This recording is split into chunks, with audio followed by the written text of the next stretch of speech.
Evening, good evening, good evening, good evening, good evening to all of you. नमस्कार, प्रणाम, आदाब, क्या हाल चाल? अच्छा, बढ़िया।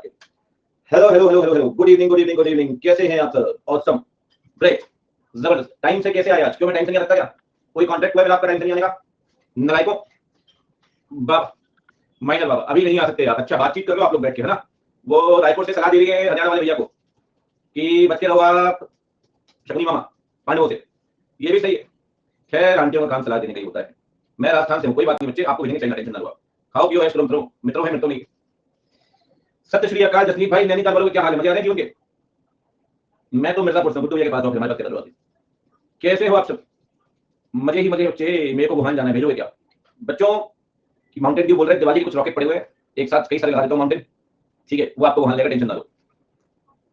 ओ, नविता दीदी भी आज आए हैं यहाँ पे। मेरे को जापान जाना है। जाओ जी, किसने मना किया? आप भी चलना। घर वालों ने मना कर दिया। सही किया, वो कष्ट समझ सकते हैं दूसरों का। बोलो बच्चों, आज हम क्या पढ़ेंगे? आज हम पढ़ेंगे इंटरनल कंट्रोल। इंटरनल कंट्रोल में कुछ बातें, अच्छी बात तो बता दी होगी आपको। आज का सेशन थोड़ा छोटा होगा, है? कितना छोटा? थोड़ा छोटा, थोड़ा नहीं मतलब आधा कर देंगे। आधा मतलब 1 घंटे में, हाँ ऐसा कुछ। कोई दिक्कत नहीं है। आज दावत जवाब है घर पे, आप भी आना चाहो तो आ जाओ, ऐसी कोई दिक्कत नहीं। कुछ रिलेटिव 1 2 3 फिर कहीं होंगे तो कोई दिक्कत नहीं। बोल रहा हूँ, आप सब बैठे, ठीक है?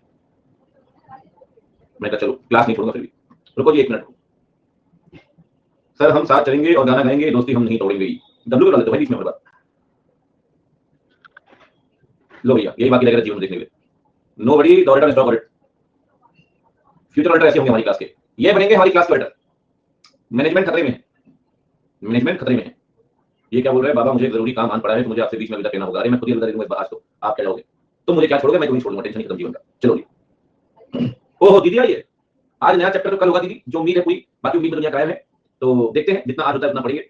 आ जाओ बच्चों, आ जाओ, दौड़ दौड़ के। और शैलाद भाई गुड इवनिंग। आंटी कार लेंगे आज, इंटरनल कंट्रोल चलेगा दीदी, कोई दिक्कत नहीं। नाम पे मत जाओ, नाम पे सब लोचा है, ठीक है? दीदी हर न्यू चैप्टर में आती है। नहीं, काफी लोग आते हैं न्यू चैप्टर सोचकर, फिर पहले दूसरे लेक्चर के बाद फिर चले जाते हैं, फिर सोचते हैं नए चैप्टर में आऊंगा, फिर नए चैप्टर में आते हैं, फिर सोचते हैं 2 लेक्चर के बाद आएगी, कोई दिक्कत नहीं।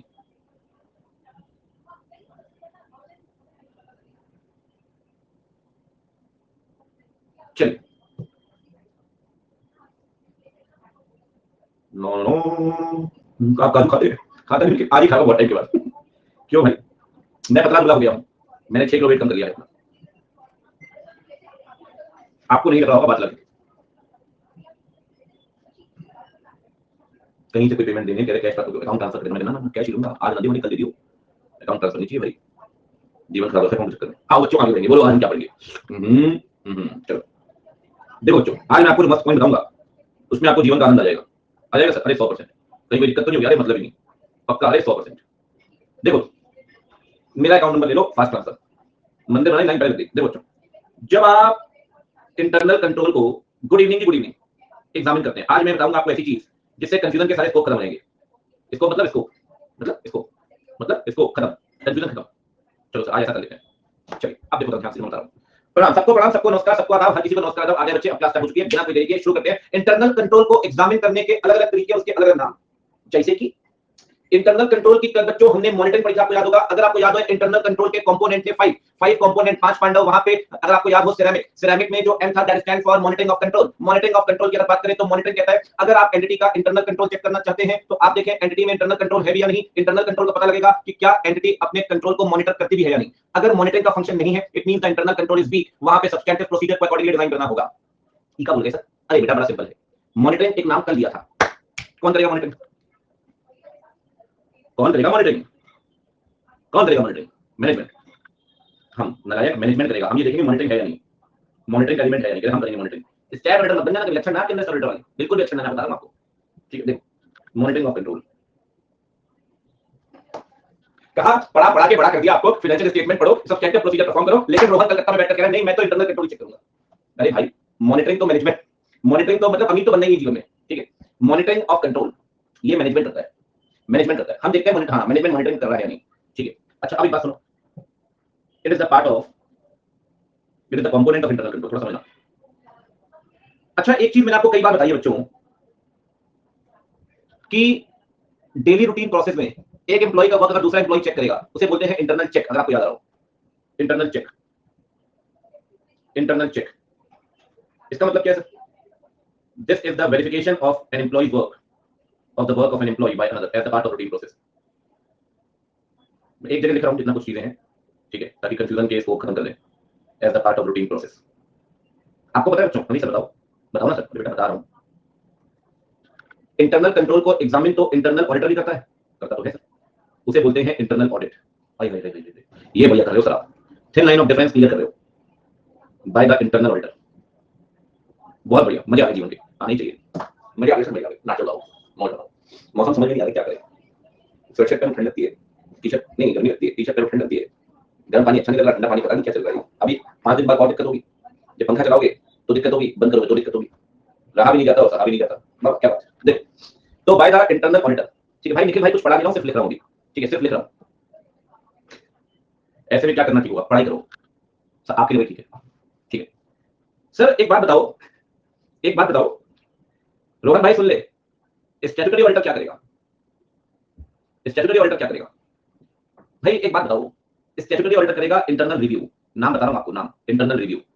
क्या करेगा, इंटरनल रिव्यू। इंटरनल रिव्यू, थोड़ा शांति से बैठो, अभी मैं कह रहा हूं मस्ती करते रहो फिर समझ आएगा नहीं। एक कंपोनेंट था मॉनिटरिंग ऑफ कंट्रोल, एक इंटरनल चेक तो बहुत शुरुआत से पढ़ते आ रहे हैं। एक ये देखो, इंटरनल चेक एम्प्लॉय करता है, मॉनिटरिंग मैनेजमेंट टॉप मैनेजमेंट करता है, इंटरनल ऑडिट इंटरनल ऑडिटर करेगा, इंटरनल रिव्यू स्टैट ऑडिटर करेगा।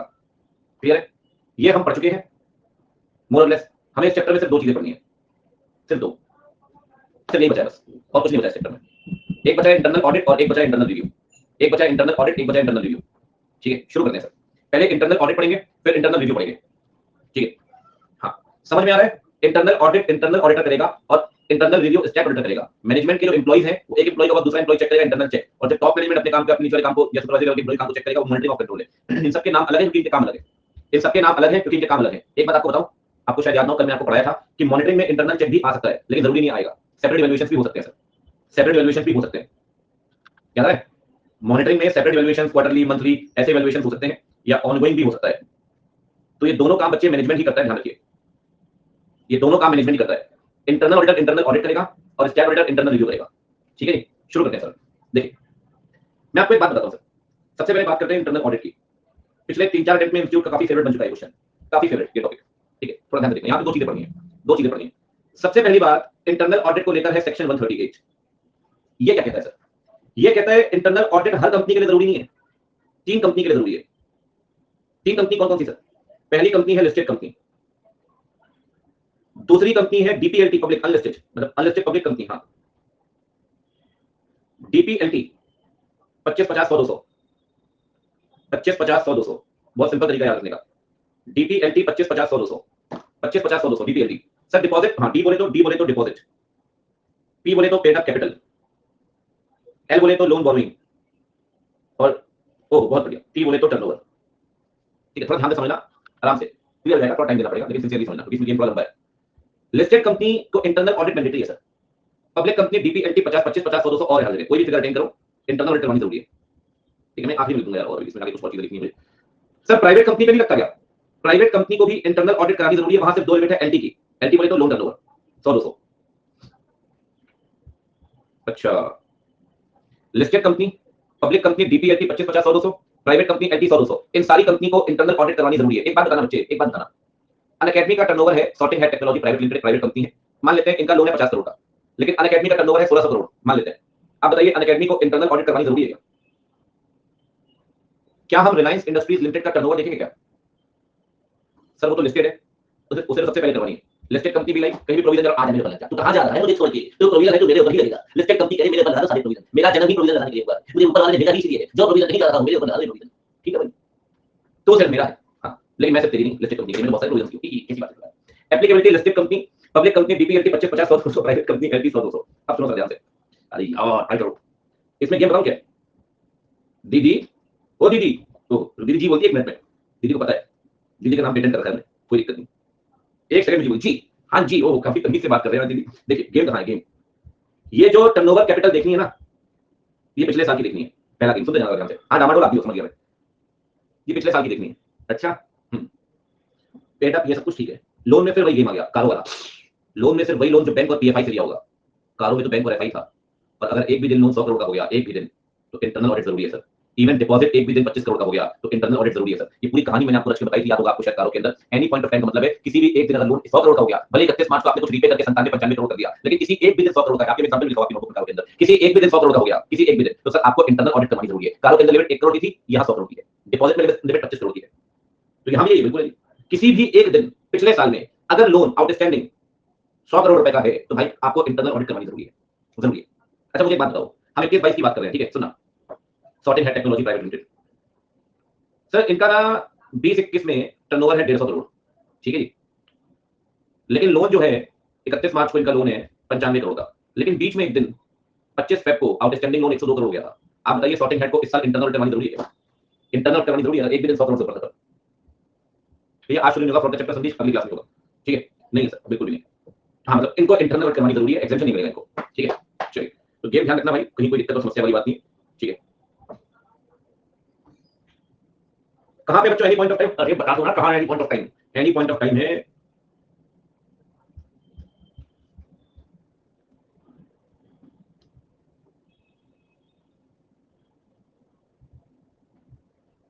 तो कब के फिगर देखने हैं? इस साल के फिगर देखने हैं, पिछले साल के फिगर देखने हैं?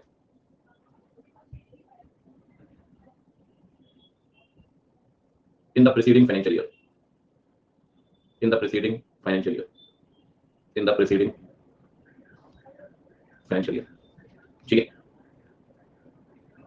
वही होगा आईपीएफ बाय, ठीक है? देखिए सर एक बात बताइए, क्वालिफिकेशन क्या है इंटरनल ऑडिटर की? क्वालिफिकेशन क्या है इनकी? क्वालिफिकेशन है जी, 3 लोग कर सकते हैं।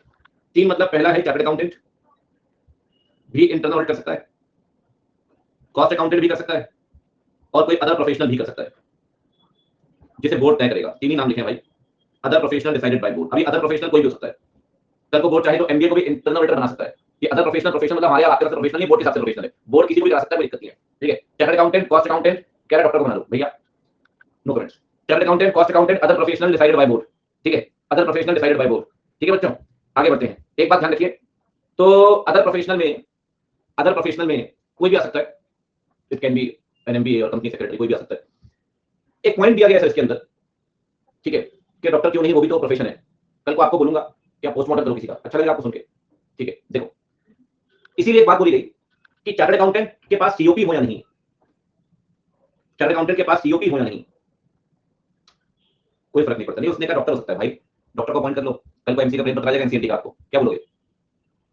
डॉक्टर देख के गाना गा रहा है मैनेजमेंट, डॉक्टर जैसे देखता हूं तो गाना गाता हूं, तुझ में ऑडिटर दिखता है, हाय मैं क्या करूं, तू ही मेरी ऑडिट करेगा, हाय मैं क्या करूं, ठीक है? चलो कोई दिक्कत नहीं है भाई, सबका काम बटा हुआ है, ऐसी कोई दिक्कत नहीं है, ठीक है? सर इनके ऊपर डिस्क्वालिफिकेशन नहीं लगती क्या ना? मतलब एम्प्लॉय बन सकता है, इंटरनल ऑडिटर बन सकता है सर, हैं? हाँ, कल भी बताया था आपको, चैप्टर की स्टार्टिंग में बताया था कि कंपनी अपना internal audit department in house भी बना सकती है, कोई दिक्कत नहीं है। अगर आपको याद हो, कंपनी अपना इन हाउस भी इंटरनल ऑडिट डिपार्टमेंट बना सकती है। Employee can become internal auditor, बच्चे निकलवाते हैं सभी, अब मैं नहीं निकलूंगा। चलिए, applicability qualification, employee can become internal auditor, ठीक है? इंटरनल ऑडिटर कितने भी रख सकते हैं, हाँ, जिनके पैसे दे सको उनके, ठीक है?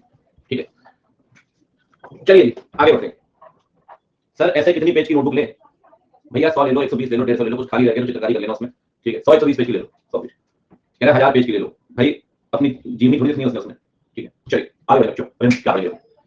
हाँ, इंटरनल ऑडिट की जहां तक बात है, मस्ती कर रहे हैं बच्चे, पूरी मस्ती कर रहे हैं बराबर, अच्छा एकदम जोश में है, एकदम कोई दिक्कत नहीं, फुल मस्ती चल रही है इनकी आज। नहीं करो, ये भी करो, कहीं कोई दिक्कत नहीं आनी चाहिए जीवन काल में। ऐसा लगता है दिन भर के भरे बैठे रहते हैं। एक मैं मिल गया तो आगे मेरे पास, आप ही हमारा दर्द समझते हो, जिस बैच में आता हूँ हर बैच में चाहिए होता है, आप ही हमारा दर्द समझते हो, एक आप ही समझ लेते हैं। मैं यही बोल बोलकर लोगों को रिक्वेस्ट भेज रहे हैं, तुम ही तो बस जो मेरा दर्द समझती हो, वो भी का समझती है, तुरंत ब्लॉक। कौन कहता है ऐसी चीज़ी बातें करने को आज के युग में? देखो क्या होता है सर, और पढ़ाई कर लो ना, होता क्या है, सबसे बड़ा मिथ है ये, थोड़ा बात करते हैं, चुप जाओ बिल्कुल, मस्ती बंद, ठीक है? सबसे बड़ा मिथ है ये कि लोग ये सोचते हैं कि इंटरनल ऑडिटर ना, प्लीज, इंटरनल ऑडिटर ना सिर्फ इंटरनल कंट्रोल ही चेक करता है।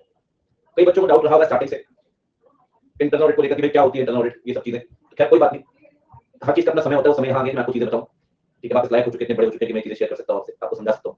तो internal audit, internal control check करना, इंटरनल कंट्रोल चेक करना इंटरनल ऑडिट का पार्ट है, लेकिन सिर्फ यही नहीं है। इंटरनल ऑडिट मैं आपको बोल रहा हूं, करेक्ट क्या है 2 नंबर में। Internal audit means examining the internal control only, only क्या करती है वो, ओनली नहीं सर ना। इंटरनल ऑडिट सिर्फ कंट्रोल के चेक करने तक सीमित नहीं है सर, सिर्फ कंट्रोल के चेक करने तक सीमित नहीं है। 3 मेजर फंक्शन जो मैं मानता हूं, जो यहां भी दिए गए हैं, सबसे पहले गवर्नेंस, दूसरा रिस्क मैनेजमेंट और तीसरा इंटरनल कंट्रोल चेक करना। इंटरनल कंट्रोल तो आपको काफी कुछ पता है वैसे भी। गवर्नेंस, रिस्क मैनेजमेंट और इंटरनल कंट्रोल चेक करना। मैं सब पे बात करता हूं, ठीक है? थोड़ा सा बात करते हैं, बाकी फिर पढ़ के फिर लिखेंगे, मतलब 2-3-4 स्टेप में अलग-अलग प्रोसेस में ये टॉपिक चलेगा। और ये वाला तो खैर पिछले 3 घंटे में 2 बार क्वेश्चन आ चुका है और ये नवंबर 20 में आया था जो आप स्लाइड पड़ी हुई है। मेरे को ऐसा लगता है कि आ सकता है मेरे 22 में 3-4 नंबर भी ये वाला क्वेश्चन, मतलब 2 नंबर प्रैक्टिस करें। सुनना ध्यान से। एक बात बताओ यार, हम स्टैट ऑडिट करने के लिए जा रहे हैं किसी कंपनी की, ठीक है? उस कंपनी का अपना बिजनेस रिस्क हो सकता है। Business risk can be of any type, any type. Sir Foodpanda भी था एक टाइम, स्विगी आया, खत्म हो गया फूड पांडा, कोई नहीं जानता आज की डेट में। सर जब फूड पांडा की इंटरनल ऑडिट हुई होगी ना, तो मैं आपको बताऊं उनका इंटरनल कंट्रोल बहुत वीक था। It was very weak. उन्होंने ऑटोमेटेड तो बना रखा था कि बहुत वीक था, मतलब क्लासिक केस स्टडी है, एक weak internal control, classic case study. तो फूड पांडा में क्या कहानी थी? उनका ऑटोमेटेड कंट्रोल ही वीक है। सुन लो, ऑटोमेटेड कंट्रोल ही वीक है। अब उससे क्या होता था कि आपने ऑर्डर प्लेस कर दिया, उनके तक गया, वो प्रोसेस करते थे, रेस्टोरेंट तक ऑर्डर पहुंच रहा है 45 मिनट में, 45 मिनट में ऑर्डर पहुंचेगा, कुछ ऐसा कई बार हुआ, वो बना रहे हैं, फिर भेज रहे हैं, फिर आपको भूख लगी है, 2 घंटे बाद खाना आ रहा है, पता चला दोपहर के खाने का डिनर आ रहा है आपको, आप कह रहे भैया क्या चल रहा है, 4 बजे खाना हुआ है, 7 बजे का खाना आते थे। बहुत बार ऐसा हुआ कि डिलीवरी बॉय खुद ही खाना खाते थे, सिस्टम नहीं था ना, ट्रैकिंग नहीं थी उसमें। स्विगी सबसे पहले फीचर लेके आया ट्रैकिंग का। ये सब कंट्रोल की बातें हैं यार, मेरी बात समझना, सीरियस नोट बता रहा हूं आपको, अगर आप बहुत करें इस चीज पे क्वालिटी में काम आएगा। यार आपकी डिलीवरी इंश्योर हो रही नहीं हो रही, आपका वेंडर आपके कस्टमर को पहुंचा रहा है नहीं पहुंचा रहा, आपका क्या सिस्टम है उसे ट्रैक करने का? आपका सिस्टम क्या है साहब? आपने सिस्टम क्या बनाया है? सर एक बात मैं आपको बताऊं, जो उसका इंटरनल ऑडिटर होगा उसको कुछ चीजें नहीं बताई होंगी, बहुत चीजों को इंप्लीमेंट करनी थी जो उसको बताई नहीं गई। अब एक बात बताओ यार, किसी भी, चलो ये तो हो गया फुटबॉल में, अगर दूसरे एग्जांपल की बात करता हूं, फॉर एग्जांपल यार हम बात करते हैं, चलो ये हम मिल्टन की ऑडिट करने के लिए जाते हैं, ठीक है? अब मिल्टन की ऑडिट करने के लिए जाते हैं, हम देखते हैं ये बॉटल बना रहा है, हम बोलेंगे यार आजकल तो कॉपर की बॉटल भी आ रही है, आप इसकी कॉस्ट कितनी निकालते हो? आपके सामने कंप्यूटर भी आ रहा है, फॉर एग्जांपल बोरोसिल की बेकार है, के सामने कोई नहीं तभी मानते बोरोसिल, ठीक है? कंप्यूटर भी आ रहा है, वो आपसे 100 रुपए कम प्राइस रख रहा है, आपकी डिलीवरी कॉस्ट कितनी है, आपकी कॉस्ट कितनी है, अरे तो ज्यादा खर्चा कर रहे हो आप, अरे वेस्टेज ज्यादा हो रही है इसमें। तो आपको पता है इंटरनल ऑडिटर ये सारे काम करता है, ऑपरेटिंग एक्टिविटीज देखता है, आपके ऑपरेशंस देखता है, आपकी वेस्टेज देखता है, आपकी कॉस्ट पर यूनिट देखता है, आपके कंपटीशन देखता है, आपके ऑटोमेशन में कहां दिक्कत है वो देखता है, आपके आपके आपके कंट्रोल, आपके प्रोडक्ट में कहां इंप्रूवमेंट की जरूरत है वो देखता है, कहां रिस्क हो सकता है सर वो देखता है। वो आपको बोलेगा सर अमेज़न में कंपटीशन बढ़ गया, अपनी ऐप खोल दो फटाफट से, वरना कभी और हो गया। तो रिस्क मैनेजमेंट देखना है यार, वो रिस्क को, वो आपको बिजनेस रिस्क बता रहा है, वो आपको बिजनेस रिस्क बता रहा है, वो कह रहा है सर ऐसा हो सकता है आपके पास, आपके साथ। तो मेरे भाई इंटरनल ऑडिटर की ना कहानी सिर्फ फाइनेंशियल फिगर्स तक सीमित नहीं है। मैं सही बताऊं एनालिटिकल काम है, और मैं ऐसा बोलता हूं internal audit is pure brainstorming. Brainstorming क्या करोगे तो आपको मेरी बात याद आएगी, ये सिर्फ ब्रेनस्टॉर्मिंग का काम है। कहां क्या गड़बड़ है, कहां क्या ठीक करना है, कहां पे क्या कमी है, कहां पे ऐसा क्या हो सकता है, ऐसी चीजें, दिस ब्रेनस्टॉर्मिंग, दिस ब्रेनस्टॉर्मिंग। तो एक्चुअली क्या है, अच्छा मजा तो आता है, कुछ लोग एंजॉय करते हैं, कई बार रिपीटेड में आप थोड़ा बोल जाते हैं, बोर्डम रहता है, क्लाइंट बार-बार बोलता है। ये तो देखो रिस्क मैनेजमेंट तो होता ही है, और कहीं ना कहीं आप रिस्क को देखते हो, बिजनेस रिस्क को क्लाइंट कहते हो यार, या आपका रिस्क क्लाइंट को रिस्क मैनेजमेंट हेल्प मिलती है, ठीक है? दूसरा क्या है, गवर्नेंस। गवर्नेंस मैं आपको एक बात बताता हूं, आपने स्ट्रेटेजिक मैनेजमेंट में शायद कभी कोई शब्द सुने होंगे, total quality management, six sigma, KPI, की परफॉर्मेंस इंडिकेटर्स। इसमें कोई भी शब्द सुना है आपने किसी बच्चे के स्ट्रेटेजिक मैनेजमेंट में? सिक्स सिग्मा सुना है आपने? नहीं सुना, अभी स्टार्ट हुआ है, चलो कोई बात नहीं, टोटल नहीं सुना, चलो कोई बात नहीं, कोई बात मैं बताता हूं क्या होता है सर। इंडिया में आप फोकस करना शुरू कर दिया है, बाहर क्या होता है, जो कंपनियां है ना वो मिनिमम एरर और मैक्सिमम एक्यूरेसी पे काम करते हैं और बेस्ट क्वालिटी पे काम करते हैं। बिल्कुल सिक्स सिग्मा में उस पे जाना नहीं चाहता, ऐसा हम कहानी शुरू हो जाएगी, वो हम थोड़ा यहाँ निकल जाएंगे। तो कंपनीज क्या होती है, वो minimum minimum error maximum accuracy best quality पे काम करती है। एक कल्चर इंडिया में पिछले कुछ सालों में आया, बाहर चलता है कि भाई खराब गाड़ी बेच दी कोई मॉडल, तो 1000 मॉडल वापस बुला लिए, 5000 मॉडल वापस बुला लिए उसे ठीक करने के लिए, क्योंकि उनके लिए एक्यूरेसी, आपने सुना होगा शायद कि बाहर जो बहुत कॉमन है कि वो करेंगे अपने 4000 मॉडल इस गाड़ी के वापस बुलाए, तो करते क्या, बुला के कंपनी में ठीक करके उस चीज को खत्म, उस इशू खत्म करके वापस दे देते हैं आपको गाड़ी। तो एक्चुअली वो कहते हैं यार आपने हमारी गाड़ी खरीदी, हमें बाद में इसमें नहीं दिक्कत है, हम तब भी ठीक कर देंगे। तो उनका जो काम है कि वो बहुत मैक्सिमम क्वालिटी अचीव करना चाहते हैं, मैक्सिमम क्वालिटी। सर जितना कॉम्प्रोमाइज इंडियन कस्टमर करता है ना, बाहर कस्टमर करता है, मैं आपको बता रहा हूं। अब इंडिया में भी हमारी जनरेशन उसी दौर पे आ चुकी है, मतलब हमारे फादर लोग आप देखें यार, वेरी एडजस्टिंग, वेरी एडजस्टिंग। अभी जनरेशन पूरी बदल गई है, लेकिन बाहर कोई टॉलरेट नहीं करता है। यूएस वाला तो भैया पैसे चले जाओ ना, क्वालिटी चाहिए, मुंह पे देते सामान डाली। तो भाई वो काम करते हैं मैक्सिमम क्वालिटी पे, मिनिमम मिनिमम मिनिमम एरर। उसमें दो तीन चीजें हैं, आपकी एफिशिएंसी बढ़ती है, इफेक्टिवनेस बढ़ती है, प्रोडक्ट क्वालिटी बढ़ती है, वेस्टेज कम होती है, टाइम कम लगता है, और ब्रांडिंग को बनते बनता है। अब एक बात बताओ, फॉर एग्जांपल एक कंपनी कहती है जी हमने सिक्स सिग्मा इंप्लीमेंट किया। सिक्स सिग्मा में क्या होता है, मिलियन ट्रांजैक्शन या 6 मिलियन ट्रांजैक्शन में एक एरर ऐसा होता है, 99.99996 ऐसी एक्यूरेसी होती है, ठीक है ना, 99.99996 ऐसा कुछ होता है, ठीक है? तो बहुत सारी कंपनी ने वहां सिक्स सिग्मा सर्टिफिकेट लिए हुए हैं। अब एक बात बताओ, स्टैट ऑडिटर नहीं बोलेगा ना यार कि आप सिक्स सिग्मा कंप्लाई कर रहे हो नहीं कर रहे, चलिए नहीं सिक्स सिग्मा के लिए वो जाएगा, फाइनेंशियल आएगा, ऐसे कंप्लायंस करेगा, फिर रीजनेबल एश्योरेंस देगा, रिपोर्ट देगा, आई बात समझ। लेकिन सर क्या क्या आपका client six sigma, total quality management, less error, zero error, इन चीजों पे काम कर रहा है क्या? बीच में आपने सुना होगा एयरटेल लेकर आया था, एक ऐड आता था बीच में 2-3 महीने पहले, जीरो कंप्लेंट कस्टमर कंप्लेंट करने। उनका एक होता है कि हम जीरो कस्टमर कंप्लेंट करेंगे। एक बात बताओ, अब एयरटेल कह रहा है जीरो कस्टमर कंप्लेंट, तो मेरे भाई एक बात बताओ, स्टैट ऑडिटर थोड़ी चेक करेगा काम क्या आपने कस्टमर, मैं कह रहा हूं कस्टमर कंप्लेंट जीरो किया नहीं कि उसके लिए आप काम कर रहे नहीं कर रहे भाई, ऑपरेटिंग चीज है ना, ये चेक करेगा इंटरनल ऑडिटर कि आप अपनी पॉलिसी को मान रहे हो या नहीं। जैसे कल मैंने आपको पढ़ाया था, याद करिए, हर एंटिटी की अपनी एथिकल वैल्यूज होंगी, सुन लो, हर एंटिटी की अपनी एथिकल वैल्यूज होंगी। क्या क्लाइंट एथिकल वैल्यूज को मान भी रहा है या नहीं? सर स्टैट से कोई मतलब नहीं कि आप एथिकल वैल्यूज मानते हैं या नहीं, आपके फाइनेंशियल ठीक है, आपके फिगर ठीक है, सब कुछ ठीक है, बस आपने केस माने, ठीक, डन। अब सर कहानी ये है कि सुनो ध्यान से, कहानी ये है कि इंटरनल ऑडिटर आपका रिस्क मैनेजमेंट देखेगा, इंटरनल ऑडिटर आपकी ऑपरेटिंग एक्टिविटीज देखेगा, इंटरनल ऑडिटर फाइनेंशियल भी कंट्रोल, तो फाइनेंशियल हो सकता है, फाइनेंशियल कंट्रोल्स भी देखेगा, इंटरनल ऑडिटर आपके एथिकल वैल्यूज का कंप्लायंस भी चेक करेगा, इंटरनल ऑडिटर आपकी क्वालिटी मैनेजमेंट भी देखेगा। इंटरनल ऑडिटर का जो कवरेज है वो सिर्फ इंटरनल कंट्रोल तक सीमित नहीं है, it is beyond internal control, it will be like covering risk management, it will be covering governance part. तो sir it is very very comprehensive, it is a very wider term, it is a very wider term. मतलब बड़ा ही expected इसकी question यहां से आ सकता है, correct incorrect देखो, बाकी तो यू नेवर नो। थोड़ा सा मैं आपको यहां चीजें पढ़ाऊंगा, ठीक है, फिर लिखेंगे हम एक बार आखिर में। देखो ये तीन चीजें होती हैं, governance, risk management, internal control, ठीक है। गवर्नेंस में आप क्या चेक करेंगे सर? गवर्नेंस में आप चेक करेंगे क्या आपके एथिक्स और वैल्यूज इंप्लीमेंट हुए, क्या आपके परफॉर्मेंस मैनेजमेंट सब सिस्टम वगैरह, क्या आपने इसे मैनेज किया, क्या आपने इसे कंप्लाई किया, ठीक है। कम्युनिकेशन कैसा है ऑर्गेनाइजेशन के बीच में, ये देखिए प्रॉपर कम्युनिकेशन चैनल है या नहीं, पीसीडब्ल्यूजी, मैनेजमेंट, ऑडिटर्स, इन सब के बीच में कल नहीं पड़ा था। मेजर तीन बातें, ethics and values, performance management, communication, ठीक है। अब आते हैं रिस्क मैनेजमेंट में, इसमें ना बहुत कम दिया है रिस्क मैनेजमेंट के बारे में, जितना दिया आपने मैं आपको बता रहा हूं। इंटरनल ऑडिटर रिस्क को आइडेंटिफाई भी करेगा, कल नहीं पढ़ा हमने पॉइंट मैनेजमेंट की तरफ से, और सिग्निफिकेंस देखेगा, उससे कहीं ना कहीं मैनेजमेंट को हेल्प मिलेगी रिस्क मैनेजमेंट में। और कहीं ना कहीं कोई फ्रॉड हो सकता है, फ्रॉड है तो मैनेजमेंट फ्रॉड को भी पकड़ सकता है, वो हेल्प करेगा एंटिटी को इन डिटेक्शन ऑफ फ्रॉड, तीन बातें, रिस्क को आइडेंटिफाई करेगा, सिग्निफिकेंस चेक करेगा, इससे एंटिटी को रिस्क मैनेजमेंट में हेल्प मिलेगी और फ्रॉड को पकड़ने में हेल्प मिलेगी। सिंपल सिंपल पॉइंट्स है, मतलब डेप्थ बहुत ज्यादा नहीं है, लेकिन ठीक है जितनी है ठीक है। इंटरनल कंट्रोल में चार चीजें हैं। सबसे पहले तो इंटरनल कंट्रोल चेक करो भाई, ठीक है ना, अगर कहीं कमी है तो इंप्रूवमेंट बताओ, ठीक है। दूसरी बात, इन्फॉर्मेशन देखिए सर, चाहे वो फाइनेंशियल इन्फॉर्मेशन हो या ऑपरेटिंग इन्फॉर्मेशन। बच्चे एक बात ध्यान रखो, इंटरनल कंट्रोल ऑपरेटिंग भी हो सकता है, फाइनेंशियल ऑपरेटिंग हो सकता है, फाइनेंशियल नॉन फाइनेंशियल, हमने इस पे परसों बात की हुई है कि फाइनेंशियल और नॉन फाइनेंशियल दोनों हो सकते हैं। एक बात ध्यान रखना, अगर कंप्लीटेड एम्प्लॉय नहीं रखोगे तो फाइनेंशियल रिपोर्टिंग गलत होने के चांसेस बहुत ज्यादा है, समझ लो। साथ में आप ये देखो क्या है, मैन्युफैक्चरिंग कॉस्ट, कहां वेस्टेज ज्यादा हो रही है, कहां चीजों में गड़बड़ी है। मैंने आपको गवर्नमेंट ऑडिट में तीन टर्म्स पढ़ाए थे परफॉर्मेंस के अंदर, एफिशिएंसी, इकोनॉमी और इफेक्टिवनेस और कंप्लायंस। एक बात बताओ, अगर आप चाइल्ड लेबर से काम कराते हो, इस चाइल्ड ऑडिटर के लिए तो इतनी बड़ी बात नहीं है सर, लेकिन इंटरनल के तो है। अगर आप कोई भी लॉ वायलेट करोगे, इंटरनल तो बताएगा सर ये बात, इंटरनल तो बताएगा सर, इंटरनल तो बताएगा सर, और चेक करना भी उसका काम है, उसमें कहीं कोई दिक्कत नहीं, ठीक है जी। ये तीन चीजें हैं, तीन चीजें लिख दे यहाँ पे, बताओ हेडिंग बताओ। सबसे पहले हेडिंग, सबसे पहले क्या है, एक तरफ गवर्नेंस, दूसरा है रिस्क मैनेजमेंट। मतलब हमने बहुत ज्यादा नहीं पढ़ना है, लेकिन ये अपने आप में बहुत सेपरेट ब्रांच है। रिस्क मैनेजमेंट अपने आप में फील्ड, अपना डिपार्टमेंट होता है। आप जाएं आरएसए कहते हैं, risk advisory services, RAS, sorry RAS कहते हैं, बिफोर किसी बिफोर में आप चले जाएं, you will find RAS as a department, ठीक है। इंटरनल, हां रैस एक डिपार्टमेंट अलग से भी होता है, ठीक है। तीसरा क्या जी, हाँ नहीं ऐसा नहीं कि अकाउंट्स नहीं देखता, लेकिन उसका ना दायरा सीमित नहीं है यार। एग्जामिन द फ्रॉड को भी देखो जी, मैं एक बात बोलूंगा, कल तक का वेट कर लो, बहुत आराम से फ्रॉड पढ़ेंगे इत्मीनान से, चर्चा वरना गलत रहेगी यहाँ पे, मतलब वो जस्टिफाइड नहीं हुआ डिस्कशन, ठीक है। मस्त ऐसे एकदम झकास मजेदार। Governance, risk management. गवर्नेंस में तीन बातें हैं, कोई बताएगा मुझे? Ensuring the compliance of ethics and values, ensuring the compliance of ethics and values. दूसरा बताओ जी, सेकंड बताओ, इंश्योरिंग, हाँ परफॉर्मेंस मैनेजमेंट। ये मैंने आपको कुछ चीजें समझाई हैं, इसमें कुछ एग्जांपल्स दिए हैं, लेकिन उनको डिटेल में समझाना, एग्जांपल देना विल नॉट बी रेलेवेंट। मैं आपको बताऊं, आप ये ब्रेक करके दो तीन पॉइंट लिखते हैं, you will gain the marks. समझ में आनी चाहिए चीजें मोटा मोटी, हाँ ये पॉइंट्स हैं, हमने इस पे बात की है। Ensuring proper communication, proper communication किसके बीच में कम्युनिकेशन जी? Between the management, PCWG, the auditors, ठीक है जी, इंटरनल एंड एक्सटर्नल ऑडिटर्स, ठीक है। अब बात करते हैं रिस्क मैनेजमेंट की। यहां पे बहुत सारा कुछ नहीं है। Internal auditor will identify the risk, and assess its significance.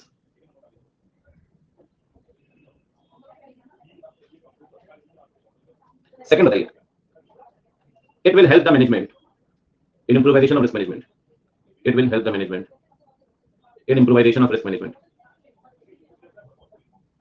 साथ में ना मैनेजमेंट फ्रॉड को भी पकड़ पाएगा, अगर आप उसे टाइम टाइम पे रिस्क बताते रहोगे कि कहां पे कमियां है, यहाँ ऐसा गड़बड़ है, हो सकता है एम्प्लॉइज गड़बड़ कर रहे हो सकता है एम्प्लॉइज प्रॉपर रिकॉर्ड ना मेंटेन कर रहे हो सकता है ऑर्गेनाइजेशन का प्रोसीजर ना, तो कहीं ना कहीं मैनेजमेंट को चीजें पता लगी, टॉप मैनेजमेंट को भी कि हाँ यार यहाँ पे चीजें गड़बड़ हो सकती है, क्योंकि एंट्री प्रॉपर नहीं हो रही इन्वेंटरी रिकॉर्ड में, या कौन आ रहा है कौन जा रहा है, उसकी प्रॉपर डिटेल मेंटेन नहीं हो रही, बहुत छोटी छोटी बातें लेकिन बहुत इंपॉर्टेंट रोल प्ले करती हैं, तो कहीं ना कहीं आपको फ्रॉड पकड़ने में से हेल्प मिलेगी।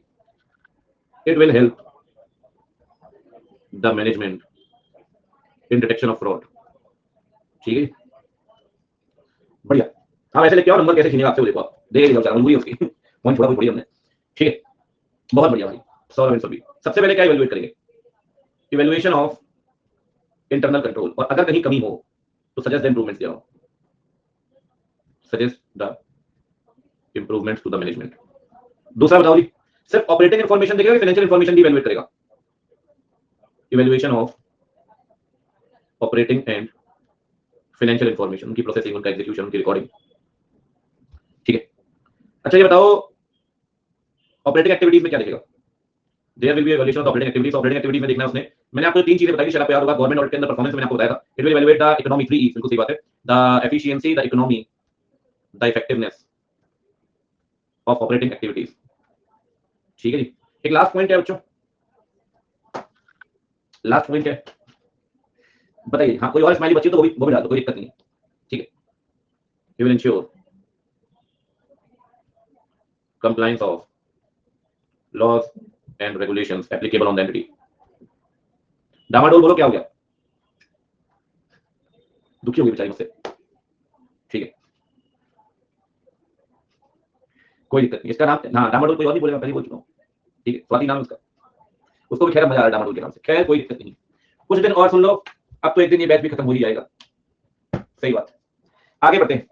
इंटरनल ऑडिट, खैर कोई दिक्कत नहीं, आज एक लॉ का बैच खत्म हुआ है, चलिए। लेकिन ये साथ लंबा है, लंबा चलेगा, ऐसी कोई दिक्कत नहीं है। मैं आज सोच रहा था, बैठे बाहर बैठा हुआ था मैं ब्रेकफास्ट के टाइम, मैं कह रहा था मैं संन्यास ले लूंगा टीचिंग से, करूंगा क्या? मैंने कहा बच्चों से मिलने जाकर, मुझे बच्चों को मैंने पढ़ाया, तो बच्चे बुलाए नहीं मुझे, पता नहीं भूल जाएंगे शायद। चलिए खैर कोई दिक्कत नहीं है, नहीं तो आपके फाइनल तक संन्यास ले लूंगा मैं, अभी आपको सीए बनाना है।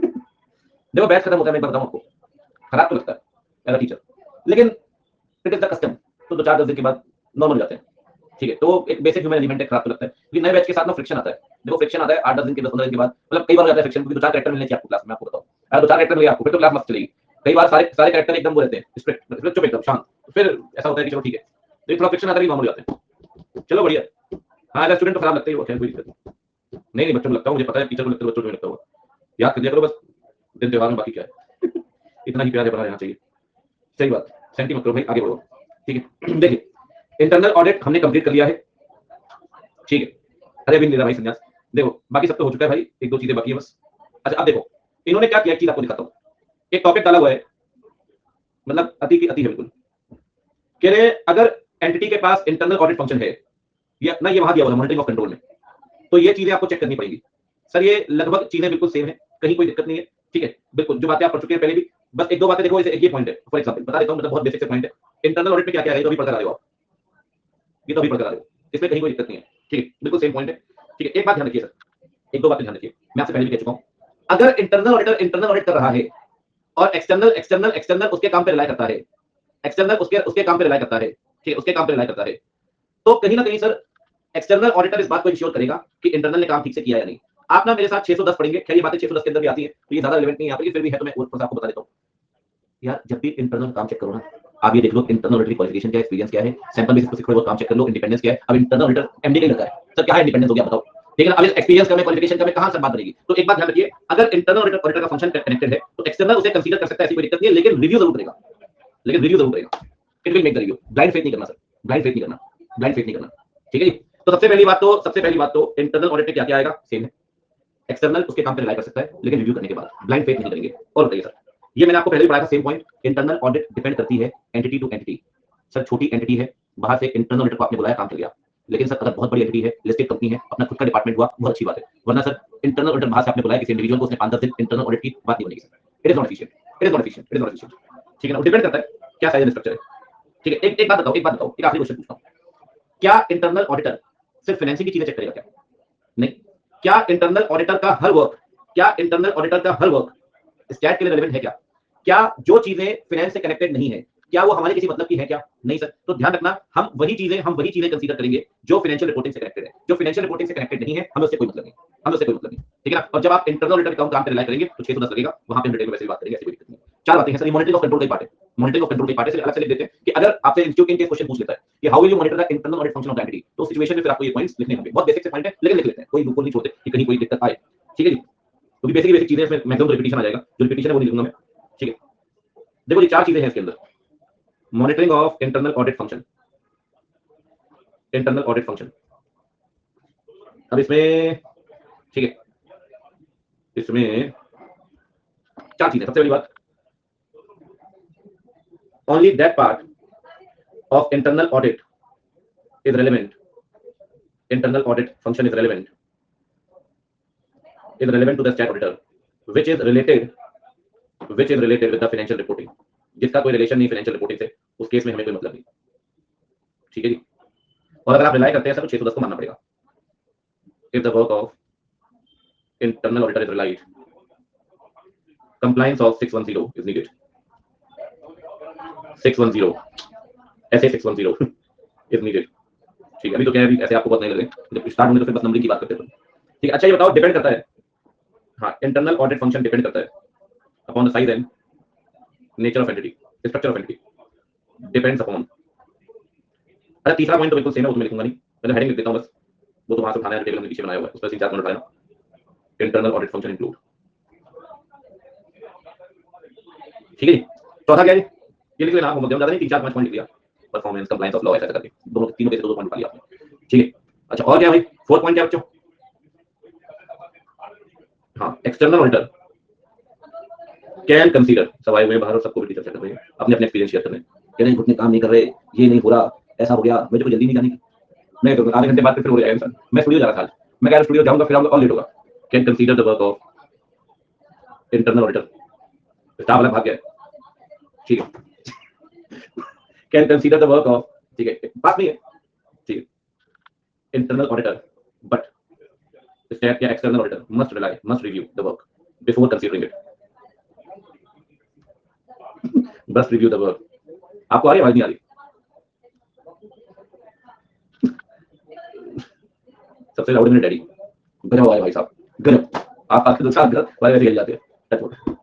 ठीक है, आंटी नहीं मेरे कदम में, कह 2 साल से मास्क नहीं उठा, ऐसा लगता है कभी कभी ना जाने क्या हो गया। चलो बच्चों कोई बात नहीं, आगे बढ़ते।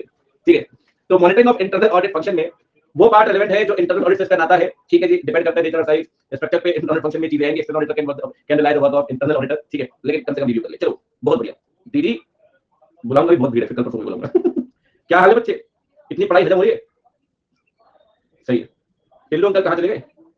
इतनी पढ़ाई देकर टिल्लू अंकल को बुखार आ गया वैसे।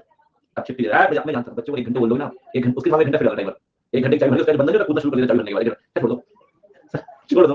ठीक है, वैसे 2 घंटे आराम से बैठ के पढ़ते, बच्चों को दिक्कत है शुरुआत के 5 लेक्चर में, ये नविका चिल्ला रहे 1 घंटे 10 मिनट, सर छोड़ दो, सर ब्रेक दे दो, सर ब्रेक दे दो, बेचारों की ब्रेक खत्म हो गई सबके। खैर कोई दिक्कत नहीं, जीवन का आनंद तो इसी में। अरे जब तक मुझे बुलाएंगे नहीं पढ़ाता रहूंगा। ठीक है, मेरा क्या दिक्कत है, इन्हें पीटने तो कोविड ले, आगे बढ़ते हैं।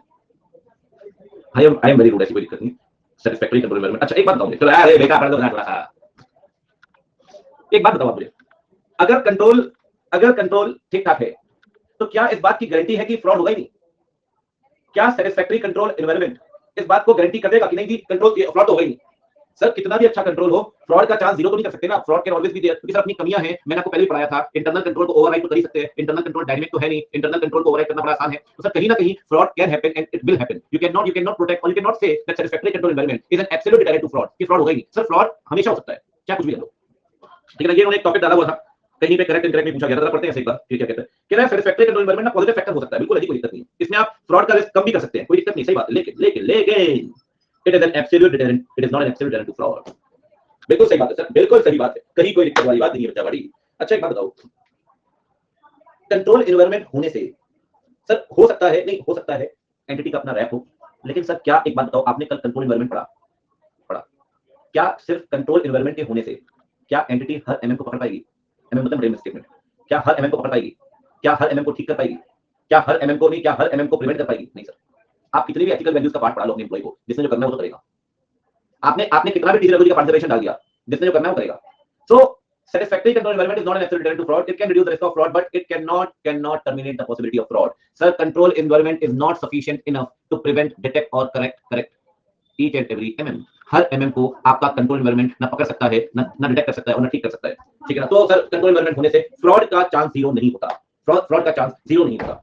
ठीक है, उसमें कहीं कोई दिक्कत नहीं है। मेन मुद्दा तो ये है, 2-3 बातें हैं इसमें, एक मतलब ज्यादा कुछ है नहीं इसमें, कंट्रोल एनवायरनमेंट अपने आप में सब चीजें कर नहीं सकता। हाँ इतना जरूर है कि ऑडिटर का इवैल्यूएशन इन्फ्लुएंस कर सकता है कि चलो भाई यहाँ कंट्रोल ठीक है तो बाकी चीजें भी ठीक हो सकती हैं, सब्सटेंटिव अकॉर्डिंगली डिजाइन करेंगे, लेकिन सर फ्रॉड रुक जाए ऐसा पॉसिबल नहीं है। हर एमएम आप पकड़ सकें, हर एमएम को आप ठीक कर सकें, हर एमएम को आप रोक सकें, सर पॉसिबल नहीं है।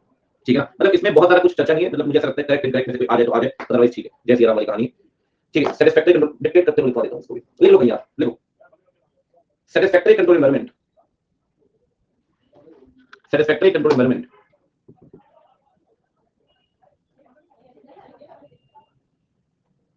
satisfactory control environment can help the auditor in assessment of risk या risk assessment. It can reduce the risk of fraud. ये risk मतलब fraud का risk भी कम करेगा, लेकिन sir it is not an absolute deterrent to fraud. It is a positive factor also. कि चलो ये ठीक है, सब कुछ ठीक है, कंट्रोल ठीक है, घर वाले कितना भी कंट्रोल मैनेजमेंट कर लें, जिन बच्चों ने काम करने उन्होंने करने, क्या कुछ भी कर लो, ठीक है. Satisfactory control environment is not an absolute. जैसे कोई बच्चे कभी क्लास में ऐसी बातें कर रहे होंगे और घर वाले के सामने पापा खाना खाया आपने, खाना खा लो, पापा पापा पापा, पापा को खबर ही नहीं है कि बच्चा क्या कर रहा है क्लास में आके. अलग से नीचे बदल जाता है. दीदी लोग तो खास कर ऐसी कोई दिक्कत नहीं. Is a positive factor. क्या लिखवा दिया आपने आज? छोटे छोटे टॉपिक ढूंढ के ला रहे हो. हमें कहा था 2 चीजें बाकी है बस. तो शुरू हुआ तो खत्म नहीं हो रहा. देखो जी, अगर आप निचोड़ निकालो इस चैप्टर का तो घूम फिर के बात वही घूमती फिरती रहती है कंट्रोल की. बहुत कोई रॉकेट साइंस नहीं है कंट्रोल में. ध्यान से देखो. हाँ देखो, रिस्क का चैप्टर अलग है. देखो रिस्क की कहानी अलग है, रिस्क को समझने वाली चीजें. अदरवाइज मैं आपको कह रहा हूं सर कि मतलब आप ये कह सकते हैं कि कोई बहुत स्पेशल नहीं है, वही वही आसपास उसी के इर्द गिर्द चीजें घूमती जा रही है.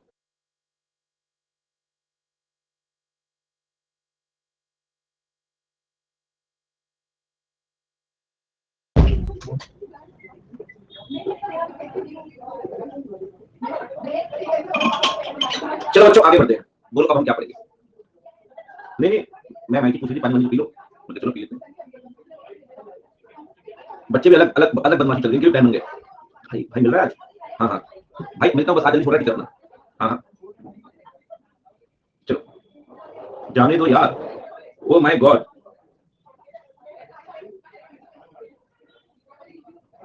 चलिए लास्ट टॉपिक बाकी है. अच्छा लिमिटेशन तो मैंने आपको बताई नहीं यार. लिमिटेशन तो एक आध दो ओरली बता दी, वैसे तो पढ़ाई नहीं आपको. लिमिटेशन में मैंने आपको दो चीजें बताई थी. अनयूजुअल ट्रांजैक्शन और ये चेंज इन कंडीशन वाली. यार इंटरनल कंट्रोल ना वेल डिफाइंड चीजों को लेकर बनाते हैं. जो चीज होती नहीं, जो चीज कल्चर कस्टम में नहीं, उसको लेकर आप इंटरनल कंट्रोल नहीं बनाते. तो इंटरनल कंट्रोल ना जब सिचुएशन बदल जाती है, सर्कमस्टेंसेस नए आते हैं, तो कंट्रोल ऑपरेट नहीं कर पाता. ठीक है. अब ये एक बार ये पढ़ लेते हैं, फिर भले कर दूं. ठीक है, एक बार ये पढ़ लेते हैं. कितना पढ़ सकते हैं, पढ़ लेते हैं. दूसरा क्या है सुना. इंटरनल कंट्रोल में मैंने आपसे स्टार्टिंग में कहा होगा पिछले लेक्चर में कि ह्यूमन जजमेंट जीरो तो हो नहीं सकता. जहां जहां जजमेंट लगना है वहां मैनुअल चीजें और जजमेंट तो लगेगा. सर जजमेंट लगेगा, जजमेंट गलत भी होगा.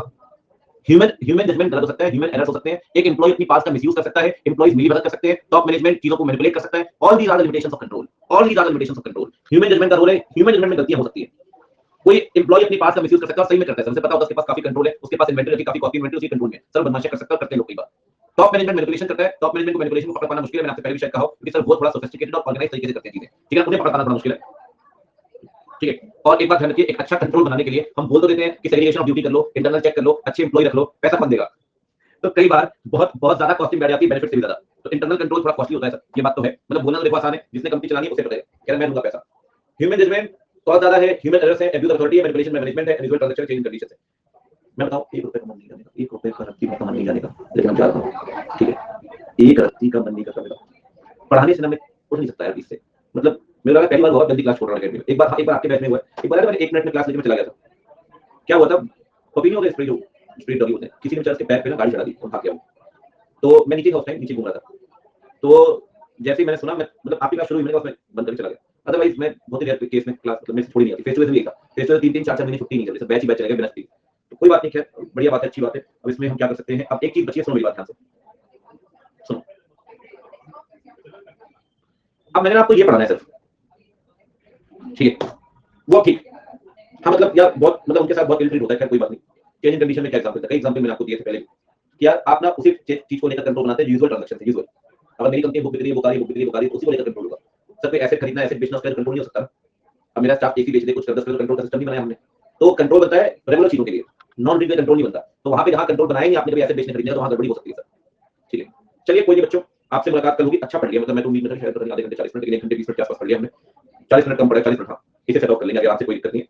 मैं स्क्रीनशॉट ले लो. एक ये टॉपिक बचा है बस. अरे कोई दिक्कत नहीं मनुष्य, आपको लग रहा है बुरा मान तो आप चिल आउट करो यार. आप समझे नहीं मुझे. देखिए, tools to review internal control system.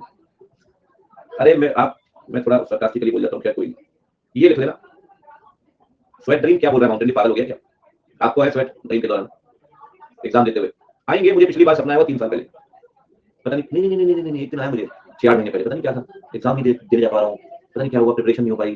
कहीं तो एग्जाम चल रहा है, पता नहीं फाइनल का कुछ तो हो रहा है. तो एग्जाम के सपने सीए बनने के बाद 3-4 बार आए मुझे, और हर सीए को आते हैं. तो रोहित कह रहा हमसे बात कर लो इसके बढ़िया तो पढ़ा दो आप लोगों को मैं। लेकिन तब भी भाई साहब क्या पूरे बेचना, फ्लैट तो मेरे ही है, जनता आई है पूरी, बहुत जनता है और मैं आराम से पढ़ा रहा हूँ बैठ के अंदर, कोई दिक्कत नहीं। अब लग रहा है अति हो गई है, अब चलो चले जाता हूँ, 9:30 बज गए, लोग 7:30 बजे के आए हुए हैं। चलिए जी, आपसे कल मुलाकात होगी, bye bye, take care, good night. ठीक है, चलिए बाय।